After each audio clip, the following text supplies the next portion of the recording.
Yung naglaro ka lang mapayapa tas may kakampi ka magjowa tapos ito ang nangyari ang sakit sa heart sana ayas lang kayo dalawa. Dahil chismosa ako nag-open speaker ako tapos ito ang narinig ko. 4 years na, diba? 4 years na yung nakalipas. Pero kasi ko pa rin yung gusto ko.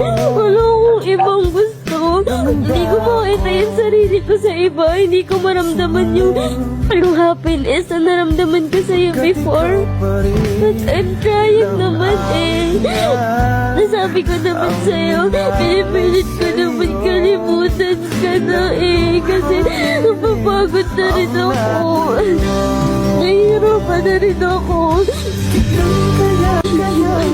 Okay naman tayo, diba? Hindi naman tayo lagi nag-aaway. Wala nga, ano po yun? We're okay eh. And then yung napagod ka lang. Hindi ko alam kung saan mo nakuha yung reason mo kung bakit ka napagod. Kasi I do understand you naman